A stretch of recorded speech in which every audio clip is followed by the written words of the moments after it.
출애굽기 9장 13절에서 35절까지 말씀입니다. 우리가 함께 은혜 나누는 하나님 말씀은 출애굽기 9장 13절에서 35절까지 말씀, 13절에서 21절까지 말씀만 우리가 함께 합독하도록 하겠습니다. 시작.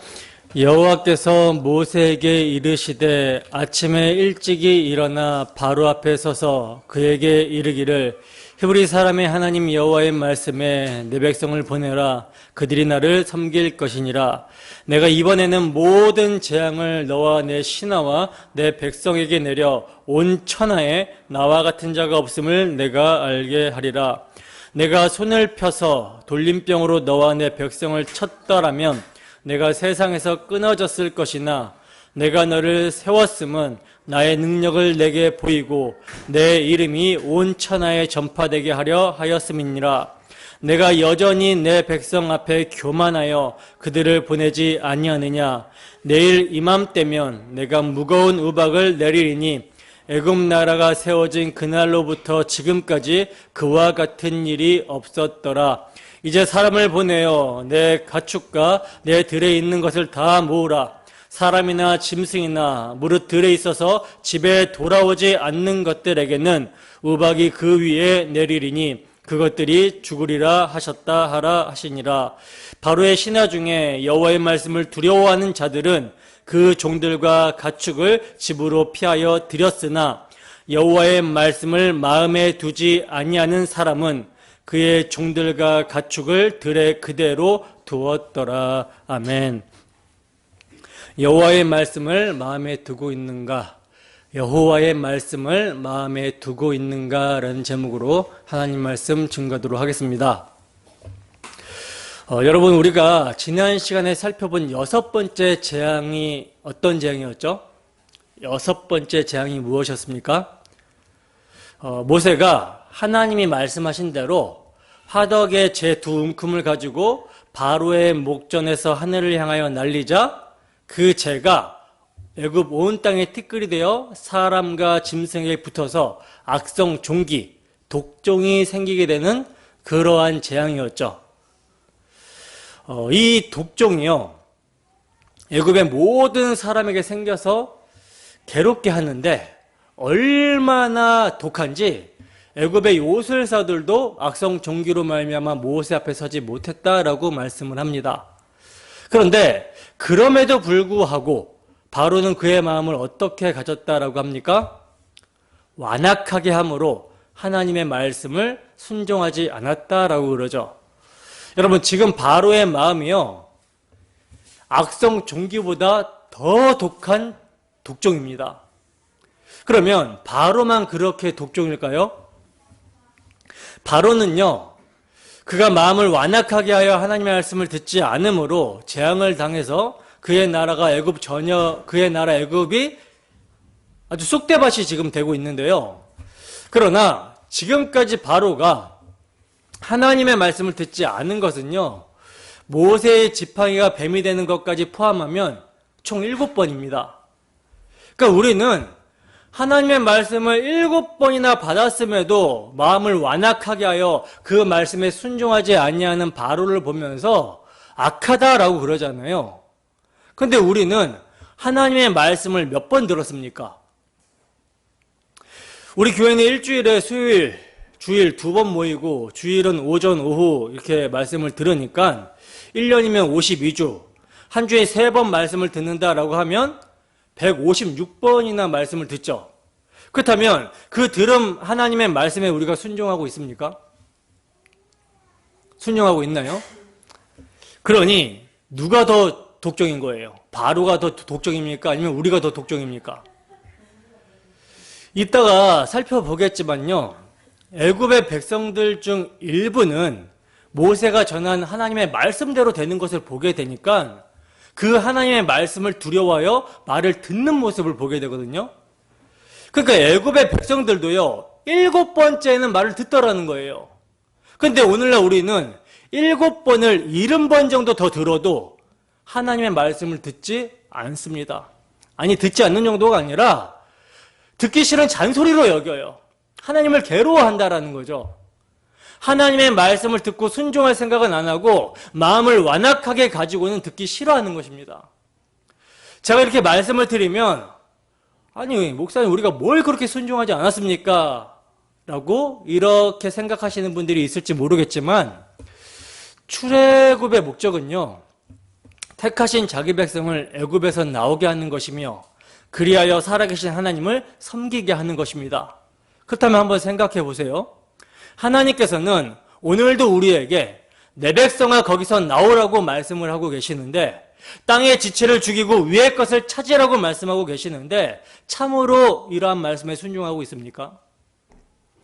우리 가정, 우리가 다니는 직장, 우리의 모든 삶의 영역에서 출세상하여 약속의 땅, 우리의 본향으로 인도하시는 하나님의 선하신 인도하심 가운데 하나님의 거룩한 나라요, 그 소유된 백성으로서 세상의 제약에 참여하지 말고 그들이 받을 재앙들을 받지 말며 마음을 하나님께 두고 그 하나님을 예배하며 섬겨라 말씀하시는 하나님의 말씀에 우리가 참으로 순종하고 있습니까? 다 들은 말씀이고요, 다 알고 있어도 어떻게 나옵니까 우리가? 출세상하기 싫다고, 땅의 지체를 죽이기 싫다고, 왜 나만 손해봐야 되고 져줘야 되고 용서해야 되냐고, 왜 나보다 남을 낮게 여겨야 되고 종이 되어야 되냐고, 왜 이렇게 우리는 세상을 어리석게 살아야 되냐고 고집부리고 있지는 않습니까? 그러니 여러분, 바로보다 완고하고 완악한 독종이 누굽니까? 하나님의 말씀을 수도 없이 들어도 순종하지 않고 있는 우리들인 것이죠. 근데 여러분, 놀랍게도 하나님께서는요, 이러한 독종 같은 우리를 아직 연약할 때, 경건치 않을 때, 죄인이었을 때, 심지어 원수되어 있었을 때에 멸망받아 마땅한 우리를 대신하여 당신의 아들 예수 그리스도를 십자가에 내어주어 심판하심으로 우리에 대한 자신의 사랑을 확증하여 주셨다는 거예요. 때문에 하나님은요, 당신의 아들의 피로 사신 자들, 당신의 아들의 피로 사신 자들을 반드시 출세상시켜서 하나님의 나라요 그의 소유된 백성이 되게 하시는 것입니다. 하나님의 거룩한 백성답게 믿음의 순종을 하는 자로, 하나님의 통치를 기뻐하는 자로 만들어 가신다라는 거예요. 그러므로 성도인 우리의 모든 삶은요, 합력하여 우리를 사랑하시는 하나님의 마음을 알아 하나님을 사랑하고 순종하는 삶이 되게, 선이 되게 하시는 것입니다.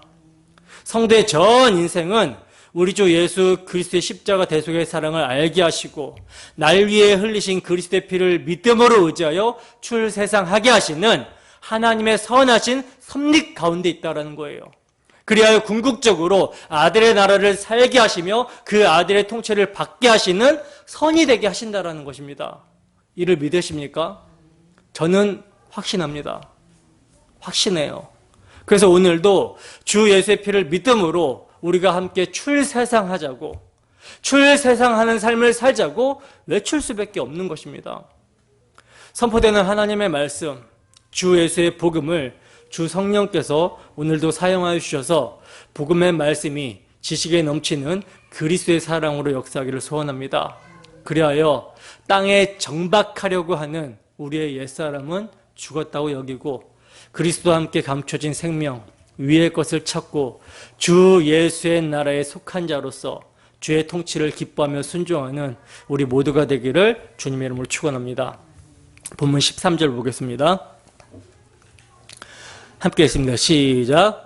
여호와께서 모세에게 이르시되 아침에 일찍이 일어나 바로 앞에 서서 그에게 이르기를 히브리 사람의 하나님 여호와의 말씀에 내 백성을 보내라. 그들이 나를 섬길 것이니라. 아멘. 자, 보세요. 이제 몇 번째 재앙입니까? 이제 7번째 재앙이 나타나는 본문인데, 여호와께서 모세에게 아침이 일찍이 바로 앞에 서서 말하라고 하십니다. 무엇을 말하라고 하시는가? 히브리 사람의 하나님 여호와의 말씀에 내 백성을 보내라. 그들이 나를 섬길 것이니라 하는 당신의 말씀을 전하라고 하시는 거예요. 여러분, 내 백성을 보내라. 그들이 나를 섬길 것이니라. 이게 이 하나님의 말씀이 지금 몇 번째 하시는 말씀입니까? 예고 없이 재앙이 내린 세 번째와 여섯 번째의 재앙을 제한다 하더라도 5번이나 하시고 있는 말씀인 것이죠. 본격적인 재앙 이전의 말씀까지 합하면 7번입니다. 그러니까 7번이나 지금 같은 말씀을 하셔도 그 말씀에 순종하지 않는 게 지금 바로 왕이에요. 그러면 하나님께서는 왜 이렇게 하시는 것이죠? 왜 이렇게 반복적으로 하시는 것입니까? 왜 단번에 끝장내지 않으실까요? 그 이유가 본문 14절에서 16절입니다. 함께 했습니다. 시작. 내가 이번에는 모든 재앙을 너와 내 신하와 내 백성에게 내려 온 천하에 나와 같은 자가 없음을 내가 알게 하리라. 내가 손을 펴서 돌림병으로 너와 내 백성을 쳤더라면 내가 세상에서 끊어졌을 것이나 내가 너를 세웠음은 나의 능력을 내게 보이고 내 이름이 온 천하에 전파되게 하려 하였음이니라. 아멘. 여러분, 하나님께서 재앙을 내리시면서 바로에게 7번이나 말씀하신 이유가요, 뭡니까? 온 천하에 나와 같은 자가 없음을 너로 알게 하시겠다라는 것이 이유예요. 그리고 더 나아가 하나님께서는요, 내가 너를 세웠음은 나의 능력을 내게만 보일 뿐 아니라 내 이름이 온 천하에 전파되게 하려 하였음이라, 이렇게 말씀하십니다. 여러분, 이 말씀은 사도 바울도 인용해서 하나님의 절대 주권을 증거하고 있을 만큼 굉장히 중요한 의미가 있는 말씀이거든요. 내가 너를 세웠음은 나의 능력을 내게 보이고 내 이름이 온 천하에 전파되게 하려 하였음이니라. 그러니까 이 말은요, 하나님께서는 지금 당신의 능력을 보이시기 위한 방편으로 누굴 세우셨다? 바로를 세우셨다라는 거예요. 그리고 그 능력을 보이시는 목적이 뭐라고 합니까? 내 이름이 온 천하에 전파되게 하려 함이라, 이렇게 말씀합니다. 바로 이 목적을 위해서 하나님은요, 바로의 마음을 완악하게 하셨고 지금까지 살려두셨다라는 말이 되는 거예요. 그러므로 여러분, 하나님께서 10가지 재앙을 내리신 것에 대해서 우리가 오해를 하면 안 되는 것입니다. 지금까지 하나님은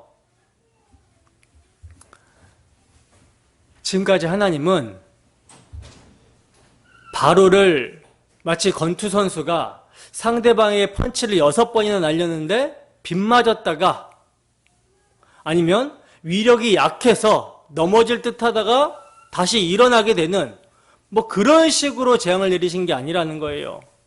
다시 말해서 바로를 케어시키기 위해서 10번째 재앙이 다 필요했던 것이 아니라는 것입니다. 때문에 15절에서 뭐라고 말씀합니까?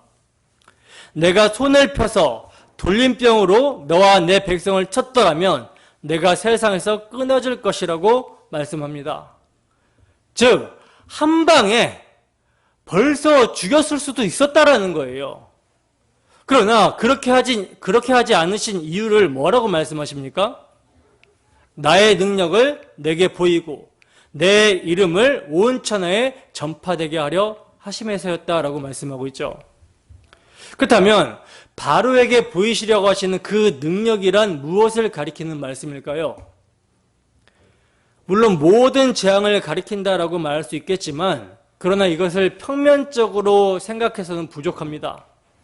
하나님께서 10가지 재앙을 통해서 초점을 어디로 모아가고 있는가를 깨달아야만 하는 거예요.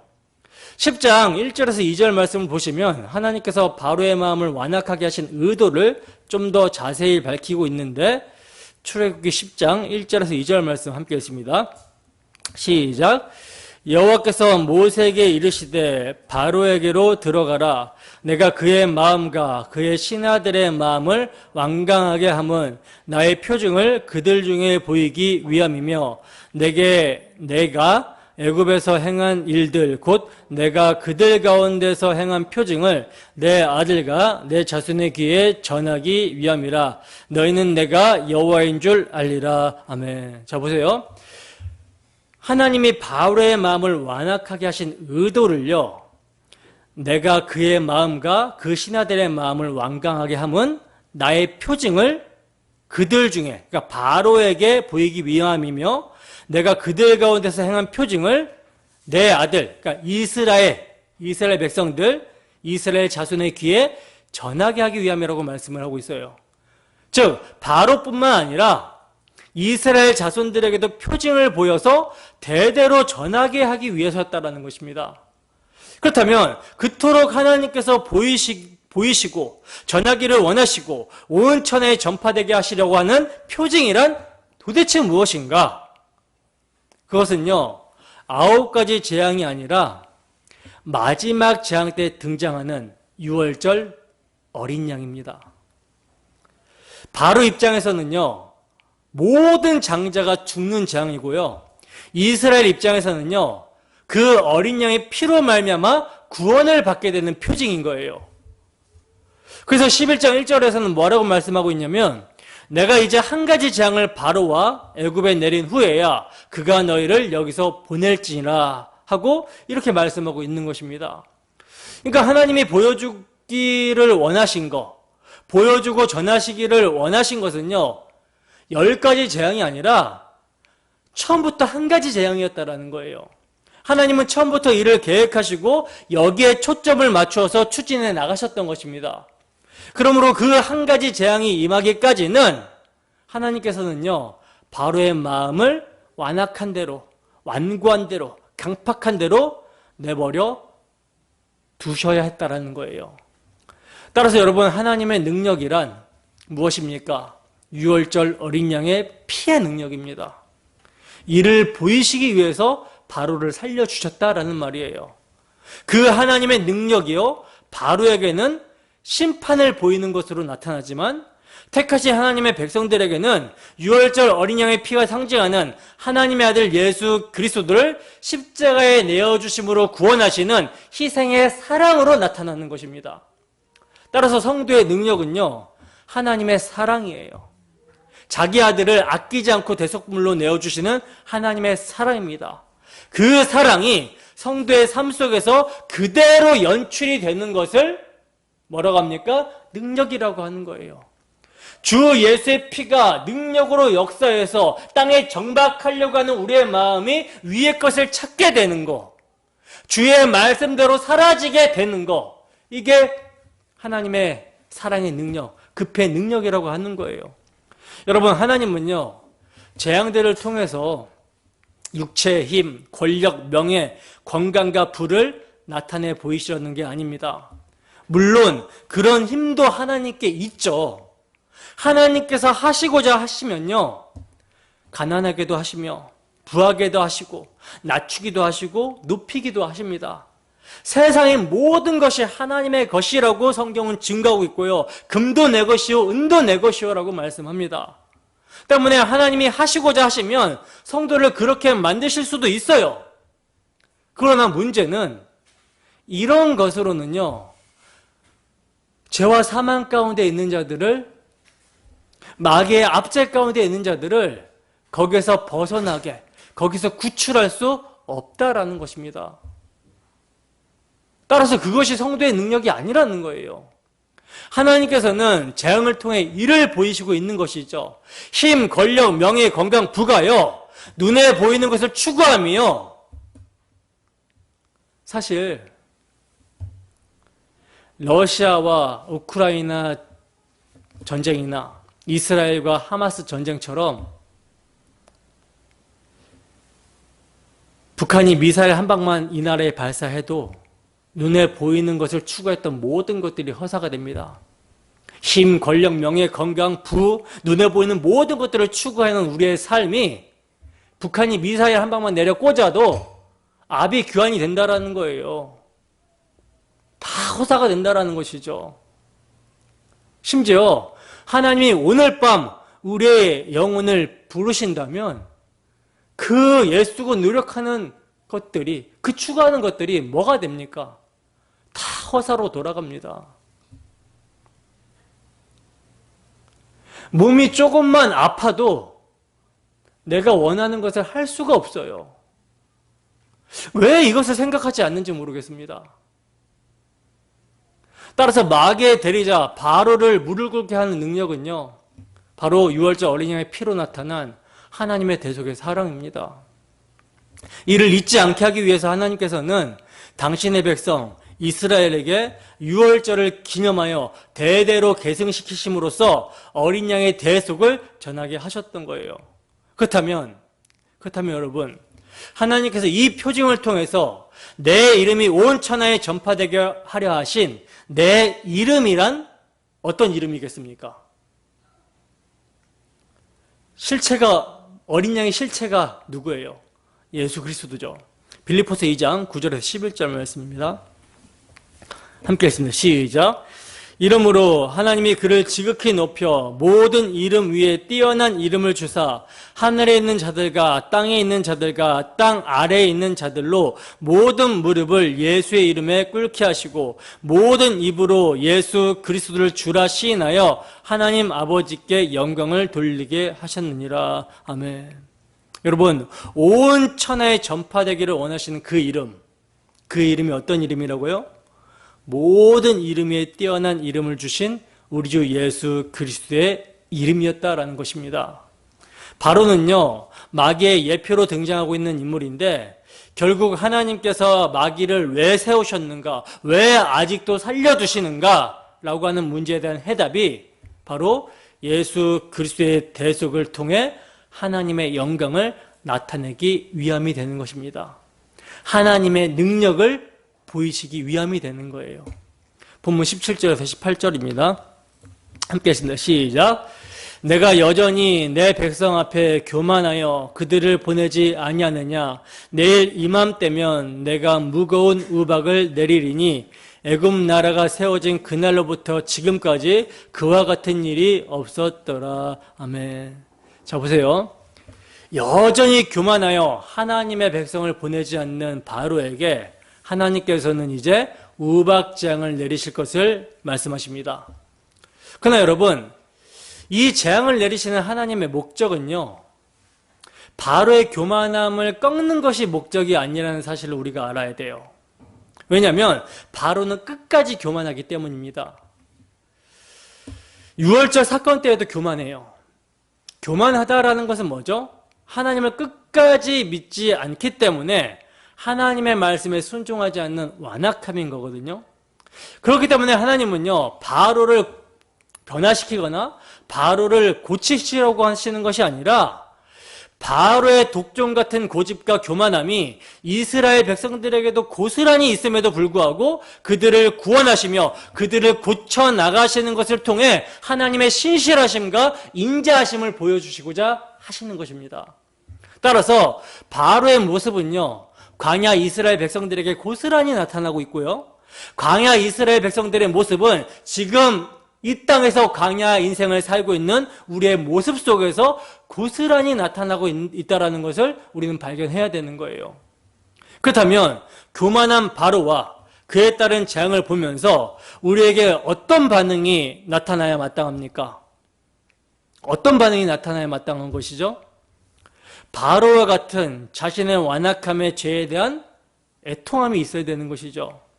그리고 이러한 자를 끝까지 사랑하시는 신실하신 하나님의 사랑과 오래 참으심에 대한 찬양이 터져 나와야 되는 것입니다.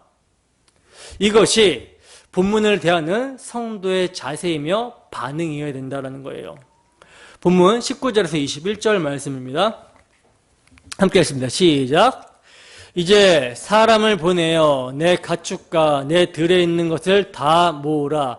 사람이나 짐승이나 무릇 들에 있어서 집에 돌아오지 않는 것들에게는 우박이 그 위에 내리리니 그것들이 죽으리라 하셨다 하라 하시니라.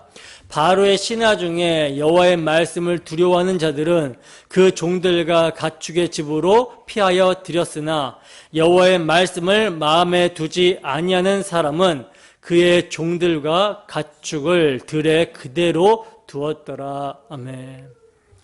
여러분 18절에서는요, 내일 이맘때면 내가 무거운 우박을 내리리니 애굽 나라가 세워진 그날로부터 지금까지 그와 같은 일이 없다라고 이렇게 말씀을 하셨잖아요. 여기서 내일 이맘때라는 말은 우박의 재앙이 우연이 아니라 하나님의 주권적인 일하심의 결과라는 것을 말해줌과 동시에 회개할 시간을 지금 말씀해 주고 있는 거거든요. 회개할 시간을 주고 있음을 말씀해 주고 있는 거예요. 그리고 이제 19절에서는요. 내일 이맘때가 되기 전까지 사람을 보내서 내 가축과 내 들에 있는 것을 다 모으라고 하시면서 우박이 그 위에 내려져서 죽지 않도록, 죽게 되지 않도록 회개할 기회를 주시고 있는 것입니다. 여기서 이제 뭐가 일어나고 있냐면 여호와의 말씀을 두려워하는 자들과 여호와의 말씀을 마음에 두지 않는 자들의 분리가 일어나게 되는 것을 보게 됩니다. 그러니까 재앙의 강도가 심해질수록 바로가 아닌 여호와를 의지하는 사람들이 애굽 진영에도 생겨나기 시작한 거예요. 무엇을 지금 보여주고 계시는 것입니까? 하나님의 일하심을 통하여 하나님을 온 천하에 드러내시는 것은 이스라엘 백성들만 위한 것이 아니라 이방인도 위함이라는 것을 보여주시는 것이죠. 여섯 번째 재앙을 통해서 애굽 사람들 중에 어떤 이들은요, 모세가 말하는 대로 되는 것을 보면서 모세를 통해 말씀하시는 하나님이 참 하나님이라는 사실을 인정하게 된 것입니다. 우리가 그동안 섬겼던 우상들이 하나님이 아니라 야, 저 모세가 말하는 하나님이 진짜 참 하나님이구나 라는 사실을 인정하게 된 거라는 것이죠. 이것이 하나님의 선하신 섭리입니다.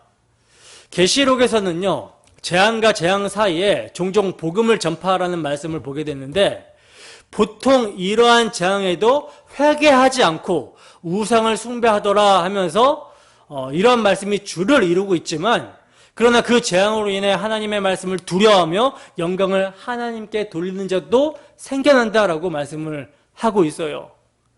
그러면 이렇게 영광을 하나님께 돌리는 자가 생겨난다라는 것은 뭐가 임해서죠? 은혜가 임해서인 것이죠. 은혜가. 여러분 오늘날도요. 수많은 재앙들이 나타나고 있습니다. 그러면 우리는 이 재앙들 속에서 무엇을 발견해야 되겠습니까? 하나님의 말씀을 발견해야 되는 거죠. 어떤 말씀? 돌이켜라. 돌이키라는 말씀을 발견해야 되는 것입니다. 단순히 재앙을 피해보려는데 급급한 것이 아니라 지금까지 내가 의지하고 있었던 것들이 참으로 의지할 것이 못 된다라는 것을 깨닫고 진정으로 의지할 대상이신 하나님을 찾아야 된다라는 거예요. 그리고 19절에 보시면 집에 돌아오지 않는 것들은 죽으리라는 말씀을 보게 되는데 재앙으로부터 보호받을 수 있는 구역을 하나님께서 지금 집으로 정하시고 있는 것을 보게 되죠. 이것은요, 유월절 어린 양의 피를 바른 집 안을 예표하고 있는 거예요. 결국 이러한 예표는 그리스도의 보혈 안, 언약 안이라는 보호구역을 예표해주고 있는 것입니다. 따라서 하나님의 말씀을 대언하는 모세의 말을 듣고 두려워하여 그 말씀대로 집 안에 있는 자들은 하나님께서 돌보시지만 그렇지 않는 자들, 하나님의 말씀을 마음에 두기 싫어하는 자들은 어떻게 된다? 죽게 된다라는 것입니다. 그러면 하나님의 말씀을 무시하는 자들에게 어느 정도로 우박이 쏟아졌는지를 보겠습니다. 본문 22절에서 26절 말씀입니다. 함께 했습니다. 시작. 여호와께서 모세에게 이르시되 너는 하늘을 향하여 손을 들어 애굽 전국의 우박이 애굽 땅의 사람과 짐승과 밭의 모든 채소에 내리게 하라. 모세가 하늘을 향하여 지팡이를 들매 여호와께서 우레소리와 우박을 보내시고 불을 내려 땅에 달리게 하시니라.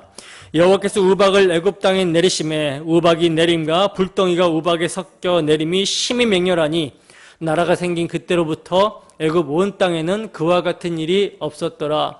우박이 애굽 온 땅에서 사람과 짐승을 막론하고 밭에 있는 모든 것을 쳤으며 우박이 또 밭의 모든 채소를 치고 들의 모든 나무를 꺾었으되 이스라엘 자손들이 있는 그곳 고센 땅에는 우박이 없었더라. 아멘. 자 보세요. 이제 여호와의 말씀대로 모세가 하늘을 향하여 지팡이를 들자 어떤 일이 일어납니까? 여호와께서 애굽 땅에 우레소리와 우박을 보내시고 불을 내려 땅에 달리게 하십니다. 이 우박이 내림과 불덩이가 우박에 섞여 내림이 어찌나 심히 맹렬하던지 애굽이라는 나라가 생긴 이래로 그와 같은 일이 없다라고 말씀을 하고 있어요. 그런데 여러분, 여기서 내리는 우박이요, 무엇을 동반하고 있냐면 우레소리를 동반하여 함께 내리고 있다라고 말씀을 합니다. 이 우레소리가요, 히브리어 그대로를 번역하면 하나님의 소리로 번역이 되거든요. 하나님의 음성, 하나님의 소리. 그러므로 하나님의 음성이 우레소리, 천둥소리로 들리는 거예요. 그러니 어찌 하나님의 음성을 직접 듣고 살 자가 있겠습니까? 그러므로 하나님께서 친히 말씀하시면 다 죽게 되는 거예요. 그래서 누굴 세워요? 중보자, 대원자를 세우시는 것이죠. 하나님께서 출애굽 이후에 시내산에 강림하셔서 말씀하실 때 여러분 백성들이 뭐라고 합니까? 하나님께서 친히 말씀하시면 우리가 죽겠노라 하면서 모세 당신이 대신하여 듣고서는 우리에게 전해달라라고 그러죠. 그러니까 하나님의 말씀이 이 정도로 위력이 있다는 거예요. 출애굽기 19장 19절 말씀입니다. 함께 했습니다. 시작. 나팔 소리가 점점 커질 때 모세가 말한즉 하나님이 음성으로 대답하시더라. 아멘. 여기서 하나님의 음성이요, 우레소리, 천둥소리입니다. 그러니까 하나님의 음성이란 이렇게 크고 두려운 음성이라는 거예요. 근데 이런 하나님의 말씀, 하나님의 음성을 지금 누가 전하고 있습니까? 모세와 아론이 전하고 있고, 듣고 있는 자가 누구예요? 거대한 제국의 파라오 왕이죠.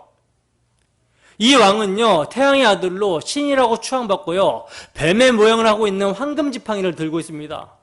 그 왕이 자신이 들고 있는 홀, 지팡이를 가지고 한 번 명령하기만 하면 엄청난 능력이 나타나요. 수십만의 군대를 움직일 수 있는 힘이 있는 지팡이가 바로의 지팡이이며, 한 나라를 망하게도 할 수 있는 지팡이가 바로의 지팡이입니다. 그러나 모세와 아론의 지팡이는 어떤 지팡이입니까? 목동의 지팡이, 양치는 지팡이죠. 그러한 양치는 지팡이를 들고 히브리 노예들이 하나님의 말씀을 전한다고 하니 바로가 얼마나 우습게 보겠습니까? 그러니 더욱 하나님의 말씀을 두려워하지 않는 거예요. 그러나 이러한 바로에 대하여, 하나님의 말씀을 무시한 자들에 대하여 하나님께서 심판하시는데 무엇으로 심판하십니까? 하나님의 말씀이 우레소리로, 천둥으로, 불로써 심판해 버리시는 거예요. 요한복음 12장 28절에서 33절 말씀입니다. 함께 읽습니다. 시작. 아버지여, 아버지 이름을 영광스럽게 하옵소서 하시니 이에 하늘에서 소리가 나서 이르되 내가 이미 영광스럽게 하였고 또다시 영광스럽게 하리라 하시니 곁에 서서 들은 무리는 천둥이 울었다고 하며 또 어떤 이들은 천사가 그에게 말하였다고도 하니 예수께서 대답하여 이르시되 이 소리가 난 것은 나를 위한 것이 아니요 너희를 위한 것이니라. 이제 이 세상에 대한 심판이 이르렀으니 이 세상의 임금이 쫓겨나리라. 내가 땅에서 들리면 모든 사람을 내게로 이끌겠노라 하시니 이렇게 말씀하심은 자기가 어떠한 죽음으로 죽을 것을 보이심이로라. 아멘. 자, 보세요. 예수님께서 당신이 십자가를 지셔야 되시는 내용의 기도를 하십니다. 그러자 하늘에서 응답이 있는데 이것이 어떤 소리로? 천둥 소리로 들렸다라고 말씀하고 있죠. 이러한 천둥 소리가 나타나면요, 예수님의 십자가로 말미암는 심판을 예고하는 거거든요. 그러므로 출애굽의 우레소리나 요한복음의 천둥 소리나 결국 다 하나님의 말씀이라는 거예요.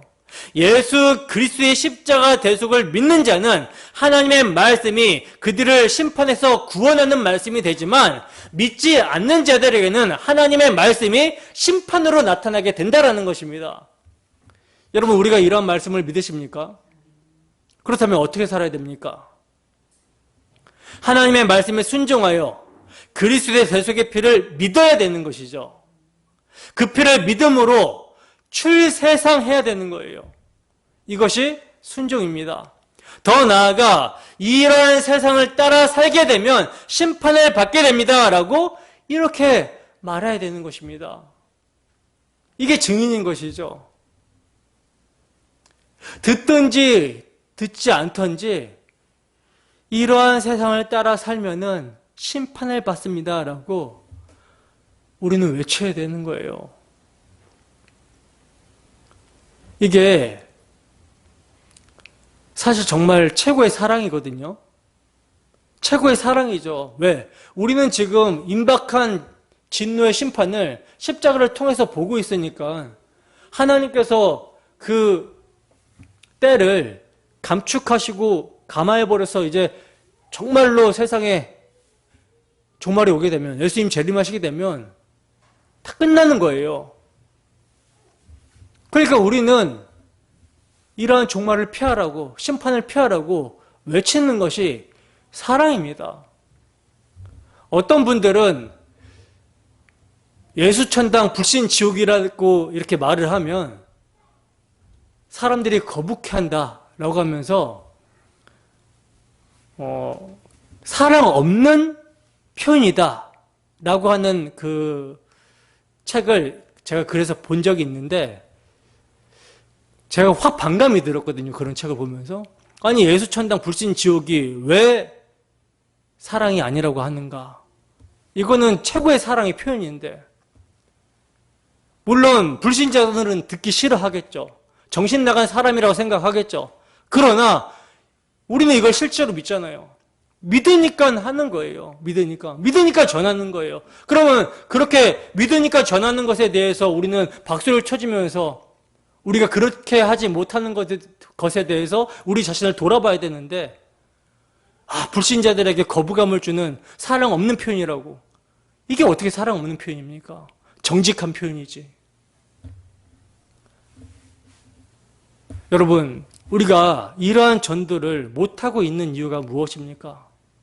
목사라는 사람조차 세상 사람들이 듣기 거북한 표현이니까 그런 표현을 쓰지 말자라고 하면서 전도를 못하는 이유가 무엇일까요?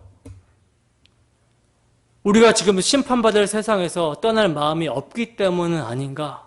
이것을 생각해 봐야 되는 것이죠. 하나님이 내리신다라고 하신 심판을 믿지 못하는 것이 아닌가? 이런 것을 생각해 봐야 되는 것이죠. 그러나 분명히 십자가에서 하나님의 심판이 이루어졌기 때문에 하나님의 말씀대로 반드시 성취가 됩니다. 때문에 하나님의 말씀 앞에 우리의 마음이 책망을 받고 마음이 낮아지고 주님의 말씀에 두려워 떠는 자, 주의 말씀을 마음에 두는 자, 이 자가 복 있는 자라는 거예요. 예수 그리스도의 십자가 대속의 복음, 하나님의 말씀에 순종치 아니하는 자에게 그 십자가에 임한 하나님의 심판을 확증하신 날이 옵니다.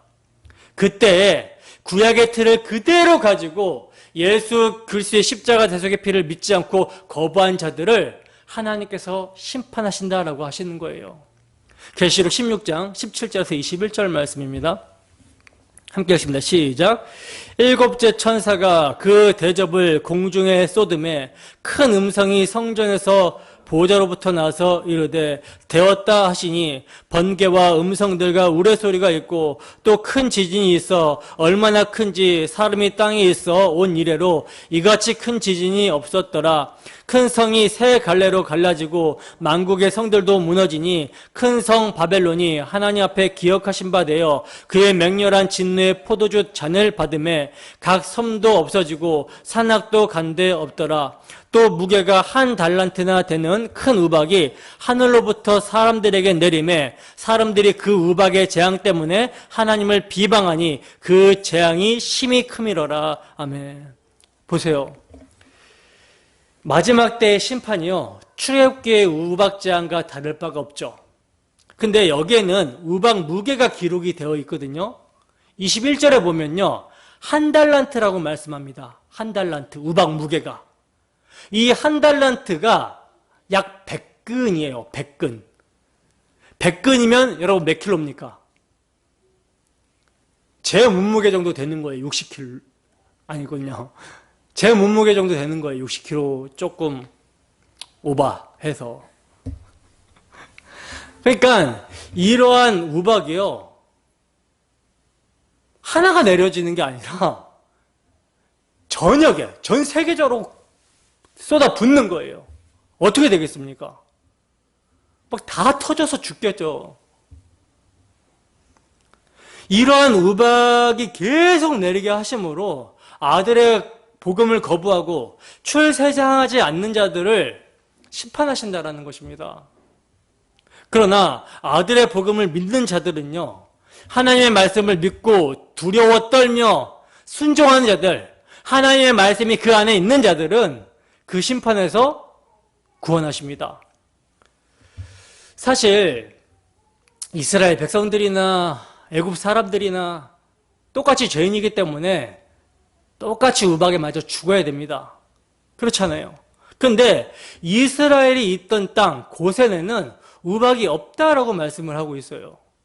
그래서 26절에 보시면 이스라엘 자손들이 있는 그곳이라고 말씀을 하고 있죠.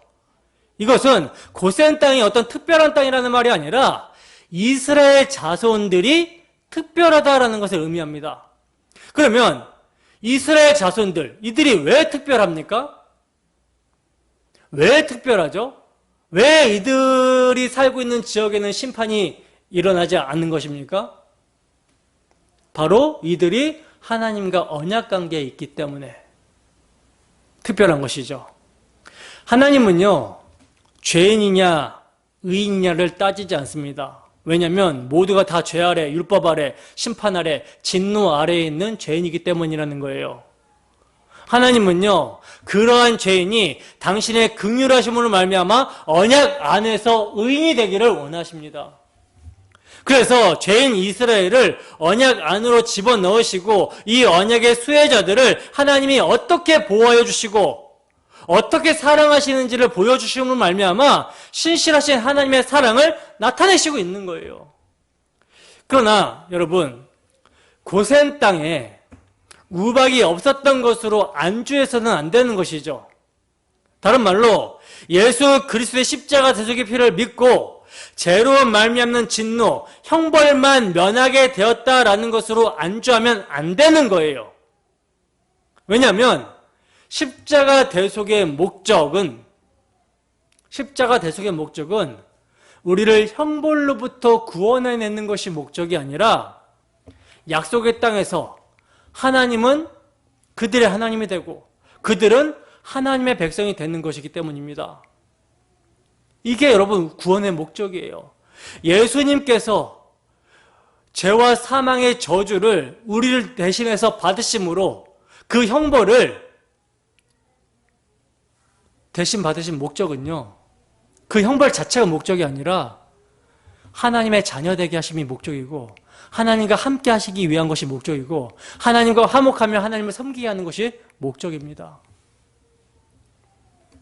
때문에 반드시 구원받은 자들은, 예수님의 대속을 믿는 자들은 출세상을 해야 되는 거예요. 본문 27절에서 30절 말씀입니다. 함께 했습니다. 시작. 바로가 사람을 보내어 모세와 아론을 불러 그들에게 이르되 이번은 내가 범죄하였노라. 여호와는 의로우시고 나와 나의 백성은 악하도다. 여호와께 구하여 이 우레소리와 우박을 그만 그치게 하라. 내가 너희를 보내리니 너희가 다시는 머물지 아니하리라.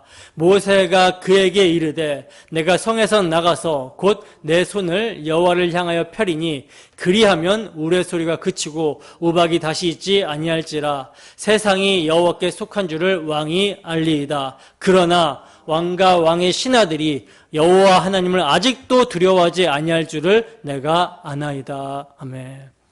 자, 보세요. 우박이 우레소리와 불과 함께 쏟아지는 무시무시한 심판 속에서 바로가 항복합니다. 내가 범죄하였고 여호와는 의로우시고 나와 내 백성은 악하다로 고백하면서 여호와께 구하여 이 우레소리와 우박을 그만 그치게 해주면 내가 너희를 보내리니 너희가 다시는 머물지 아니하리라 하고 말을 하고 있어요. 여러분, 바로가 지금 회개하고 있는 것처럼 보이잖아요. 그러면 바로가 참으로 회개한 것일까요? 아니죠.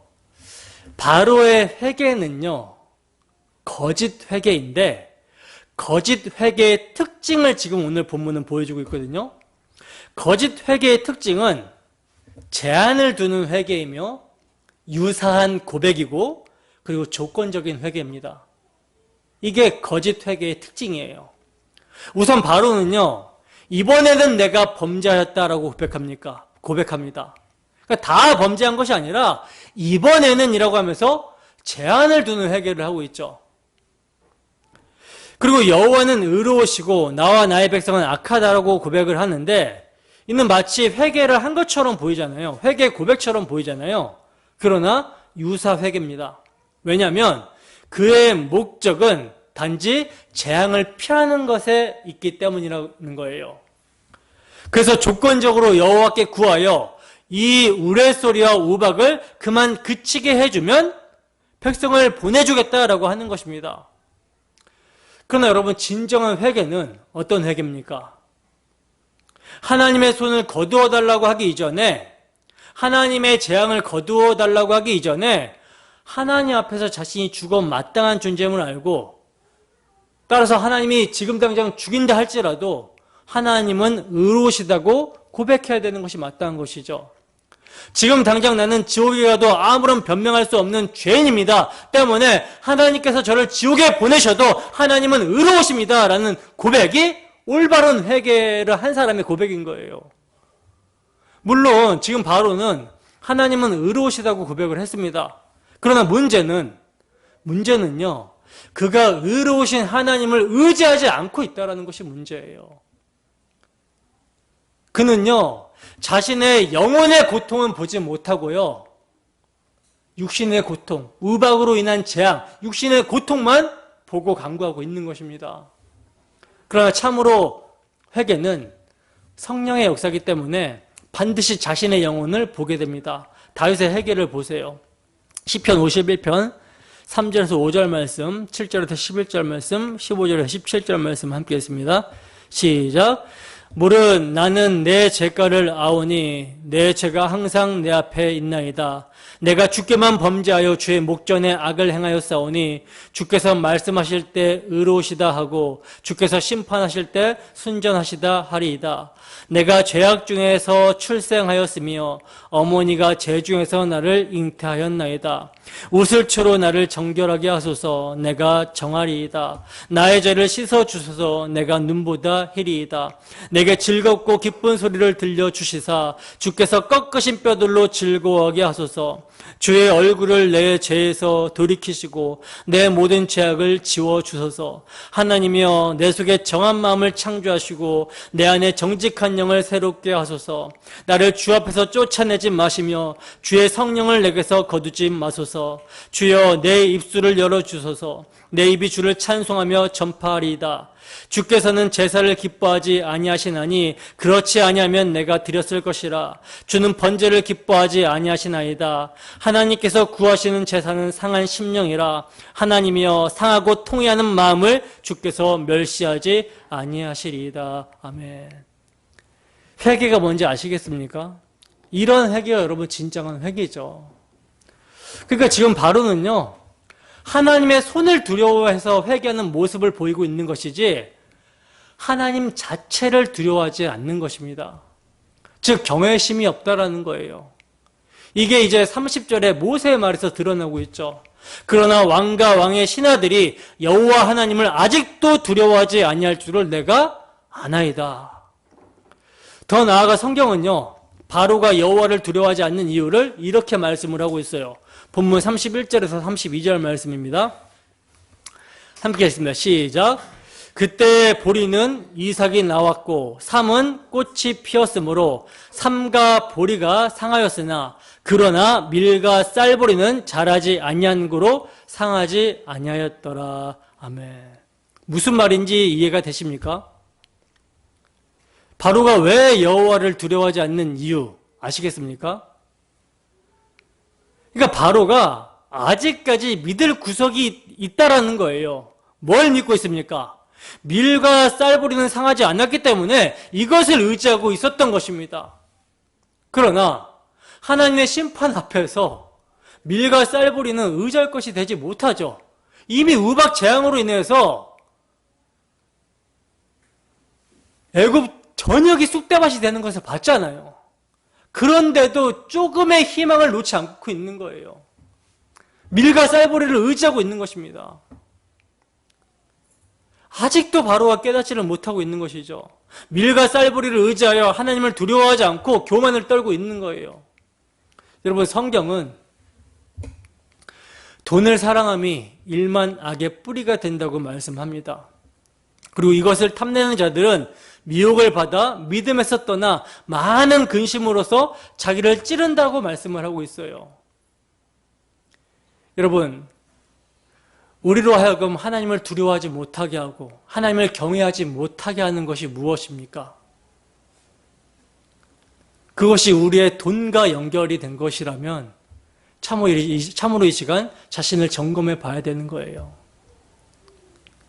경건에 힘쓰게 하지 못하는 것, 말세의 마지막 때에 돈을 사랑하는 것이 여러분 죄가 되는데, 돈을 사랑함으로 내 생존권 때문에 경건에 힘쓰지 못하게 하고 하나님을 가까이 하지 못하게 하고 하나님께 나오지 못하게 한다면 이것은 정말 사탄의 유혹입니다. 잘 분별할 수 있어야 되는 거예요.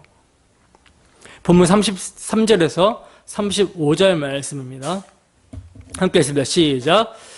모세가 바로를 떠나 성에서 나가 여호와를 향하여 손을 펴매 우레소리와 우박이 그치고 비가 땅에 내리지 아니하니라. 바로가 비와 우박과 우레소리가 그친 것을 보고 다시 범죄하여 마음을 완악하게 하니 그와 그의 신하가 꽃같더라.